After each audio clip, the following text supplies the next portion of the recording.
Let's see this question. So the question is, what is the value of capacitance of if the thin metallic plate is introduced between two parallel plates of area A and separated at a distance D? It is the thickness of uh, metallic plate. Okay.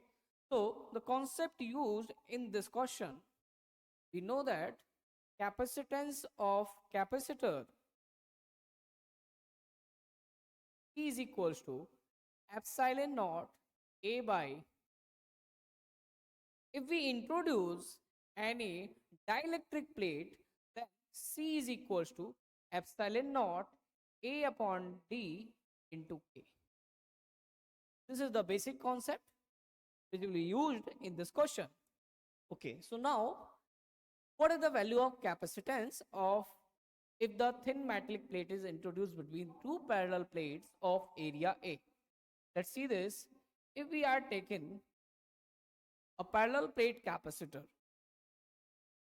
the distance between the plates is D, okay, and area of this plate is, अगर यहाँ पर आपके पास area A दिया गया है तो हम लोग कह सकते हैं कि C is equals to epsilon not A by D होगा. ओके, अब मैंने इसमें क्या किया है, we have introduced a thin metallic plate. अगर हम लोगों ने यहाँ पर एक थिन मेटेलिक प्लेट अप्लाई कर दी है तो हम लोग कह सकते हैं कि ये जो है मेरे पास एक थिन मेटेलिक प्लेट है, इसकी डिस्टेंस आपके पास थिकनेस दी गई है वो है T, तो ये जो डिस्टेंस बनेगी वो बन जाएगी D माइनस.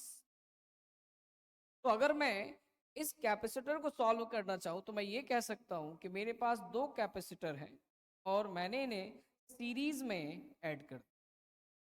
यहाँ पर आपने मेटेलिक प्लेट लगा दी है, तो जो डाइलेक्ट्रिक कांस्टेंट होता है मेटेलिक प्लेट का, मेटल का sorry, dielectric constant K of metal is equals to infinite. तो अगर मैं यहाँ पर बोलूँ कि ये मेरे पास जो थिकनेस थी ये थी मेरे पास D माइनस टी, और ये जो थिकनेस दी गई है यहाँ पर ये दी गई है T. इसका नाम मैं ले लेता हूँ C1, इसका कैपेसिटेंस नाम ले लेता हूँ. तो मैं अब क्या कह सकता हूँ, देखिए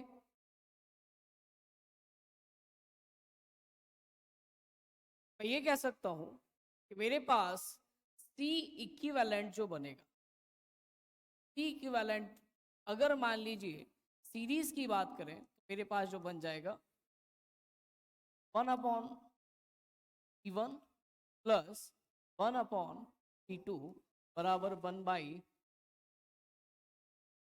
C1. अगर बोला जाए तो C1 मेरे पास क्या बनेगा, C1 मेरे पास बनेगा epsilon not A upon D minus T, और जो C2 बनेगा इसके लिए हम लोग कह सकते हैं epsilon not A upon T into K की वैल्यू मेरे पास दी गई है कि K इनफाइनाइट होता है. तो देखिए 1 अपॉन C इक्विवेलेंट बराबर मेरे पास बन गया D minus T upon epsilon not A plus F, यहाँ पे मेरे पास आ जाएगा T upon epsilon not A into के की वैल्यू इनफाइनाइट है, तो अगर K की वैल्यू मेरे पास इनफाइनाइट है तो मैं ये कह सकता हूँ कि पूरी क्वांटिटी मेरे पास ये जीरो बनेगी. T इक्विवेलेंट आ जाएगा epsilon not A upon D minus T. अब लिखा हुआ है कि ये आपकी थिन प्लेट है, थिन मेटल प्लेट.